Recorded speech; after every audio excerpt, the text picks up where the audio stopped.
किसान की जितनी भी सुख सुविधाएं थी वो सारी महाजन ने छीन ली, जमींदार के लोगों ने छीन ली। घर में विधवा रही पतोहू, लक्ष्मी थी यद्यपि पति घातिन, पकड़ मंगाया कोतवाल ने, डूब कुएं में मरी एक दिन।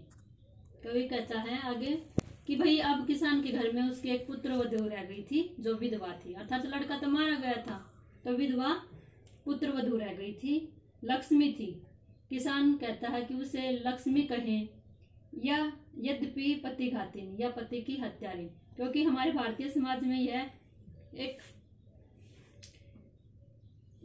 कहावत लगा लो या धारणा कि भाई जब घर में स्त्री होती है और उसका पति पहले जाता है तो स्त्री पर आरोप लगाते हैं कि इसने अपने पति को मार दिया या मरवा दिया या भाई पति को खा गई, इस तरह की बातें होती हैं। तो यही वो कहता है कि यह लक्ष्मी थी कि भाई उस पुत्रवधू को लक्ष्मी कहें या पति की हत्यारिन कहें। उसको भी पकड़ मंगाया कोतवाल ने, सिपाहियों ने थाने में बुलवाया, डूब कुएं में मरी एक दिन, लेकिन वह सिपाहियों के पास न जा कर कुएं में डूबकर मर गई, अर्थात उसने भी आत्महत्या कर ली और वह जमींदार के सिपाहियों के पास नहीं गई। खैर, पैर की जूती जोरू, यहाँ एक संकीर्ण मानसिकता दर्शाते हुए कवि कहते हैं कि खैर पैर की जूती जोरू कि भाई स्त्री तो जूती के समान है, न सही एक दूसरी आती कि भाई एक टूट गई तो दूसरी आ जाएगी, पर जवान लड़के की सुध। लेकिन किसान जब अपने जवान बेटे को सुध में याद करता है, सांप लौटते छाती फटती, तो दोनों ही मुहावरों का प्रयोग किया है कि भाई ईर्ष्या होती है। सांप लौटने का क्या अर्थ होता है? ईर्ष्या होती है कि भाई बहू तो जिंदा थी और बेटा मर गया, तो इस बात की उसे ईर्ष्या होती है। फटती छाती, और बहुत दुख होता है कि उसका बेटा जवानी में ही मर गया। सांप लौटने का अर्थ होता है ईर्ष्या करना, और छाती फटने का बहुत अधिक दुख होना कि वही जो सहन ही ना हो। पिछले सुख की स्मृति आंखों में क्षण भर एक चमक कहलाती, तुरंत शून्य में गढ़ वह चितवन, तीखी नोक से दर्श बन जाती। तो अंत में कवि क्या कहता है कि वह किसान पिछले सुख की स्मृति आंखों में, कि भाई पिछला जो सुख था, लहलाते खेत थे, गाय थी, बैल थे, पत्नी थी, बहू थी, पुत्रवधू थी और बेटा था, तो उस सुख की स्मृति यादों को आंखों में लाता है तो क्षण भर एक चमक है आती, तो उसकी आंखों में चमक आ जाती है।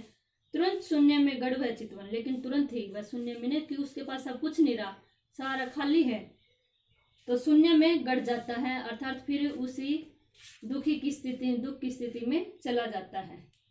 चितवन, और उसकी जो दृष्टि है तीखी नोक, पैनी नोक की तरह सैदर से मैंने के समान बन जाती है और वह उसके हृदय को छलनी कर देती है, अर्थात वही दृष्टि उसके हृदय में चुभती है और वह दुख से भरी हुई दृष्टि उसको बहुत पीड़ा पहुंचाती है। तो बेटा इस कविता में आपने देखा होगा कि भाई भाषा तो आपको समझ में आती है, सीधी सादी सरल है, और जो रस है ना वो करुण रस है, क्योंकि पूरी कविता में जो किसान है उसकी दयनीय स्थिति का वर्णन किया गया है, उसके दुख के बारे में बताया गया, उसकी पीड़ा के बारे में बताया गया है कि एक के बाद एक कितने किसान ने पीड़ा सहन की है। फिर करुण रस के साथ माधुर्य गुण है, क्योंकि हम जब कविता को पढ़ते हैं तो हमारे मन में दीनता के भाव, कमजोरी के भाव उत्पन्न होते हैं, अर्थात रोने के भाव उत्पन्न होते हैं कि भाई किस तरह किसान को बेदखल कर दिया जाता है। और इसमें मुहावरों का बहुत अधिक प्रयोग हुआ है। बेटे के बारे में आया था, आंखों का तारा और आंखें भराना, आंखें आती भर तो आंखें भराना, बहुत रोना आता है, सांप लौटते छाती फटती, तो ये जो इस तरह के शब्द ये आए हैं ये मुहावरे प्रयोग इस कविता में किए गए हैं। और जो बार बार में एक जैसे शब्द आए हैं तो पुनरुक्ति प्रकाश और अनुप्रास अलंकार का प्रयोग इस कविता में किया गया है।